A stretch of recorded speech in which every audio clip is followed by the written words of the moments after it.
Ko smo to pomlad ob bok postavili 10 malih križancev, je Peugeot 2008 zasedel odlično drugo mesto. Prepričal nas je skoraj na vseh področjih, zlasti s kakovostno izdelavo in s prostornostjo. Še cena ni bila slaba.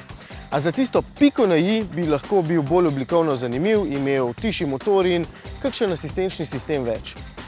Samo zaradi nas, ali pa tudi ne, so ga sedaj prenovili. No in če smo prej rekli, da je oblikovno suhoparen, evo, ni več. Nova maska je bistveno bolj privlačna, luči in platišča tudi, prav fajn zgleda. Sploh s to barvo, ki je mimogrede tudi nova. V notranjosti ne pričakujte večjih sprememb, sem ter tja se bo še vedno našel kdo, ki ne bo videl dobro na merilnike, recimo jaz, in kdo, ki ga bo motil počasen osrednji zaslon, tudi jaz. A po drugi strani lahko preko tega po novem upravljate še s sistemoma Apple CarPlay in MirrorLink. Sta pa dve področji, kjer nas takrat Peugeot 2008 ni prepričal. Prvo in obenem najbolj kritično predstavljajo njegovi asistenčni sistemi oziroma bolje rečeno njihovo pomanjkanje. Ob prenovi so mu namenili sistem Active City Brake, ki preprečuje nalete pri majhnih hitrostih in to cenim. Ni pa serijski, tega pa ne cenim.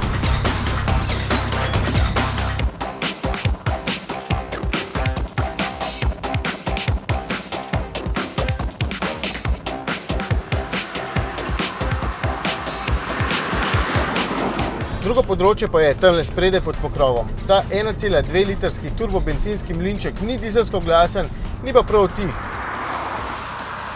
V bistvu se ga precej sliši, ampak ima hecen zvok in me ne moti. Skoraj 100 kW ponudi in je dovolj zmogljiv, je pa slabo odziven po prvem pritisku stopalke za plin, ker traja in traja, preden se odzove. Torej, prenova je bila dokaj minimalistična, ampak je dejansko zajela vse, kar nas je prej motilo.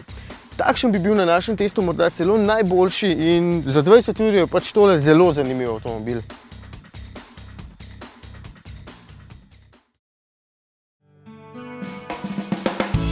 A ste mislili, da sem fertik? No, nisem. Ne zgodi se prav pogosto, da dizelski motor postavim pred bencinskega. Pravzaprav skoraj nikoli. Tokrat ga pa bom.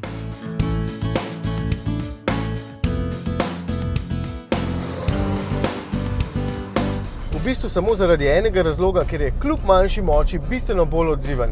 Turbobencinski motor ob močnem pritisku na plin potrebuje vsaj sekunda, preden se odzove, ta pa to naredi bistveno hitreje. In to je edini razlog, sicer pa je v primerjavi s tistim tudi bolj glasen in se pozneje ogreje. Pač, kot vsi dizelski motorji. Tudi malo manjša moč v primerjavi s trivaljnim turbobencinskim se v praksi kar pozna, no, porabi pa manj, zlahka le malo nad 5 litrov.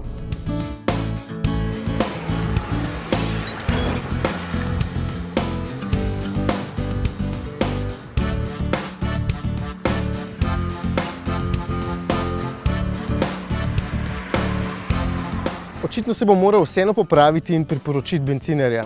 Razlog? Tisti je lepše barve. Ne, saj ne. Ravno kar sem prebral, da je pri enaki opremi razlika v ceni okrog 2300 evrov.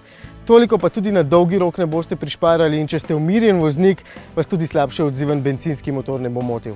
Če ste fan dizla, vas pa itak ne nameravam prepričati v nasprotno.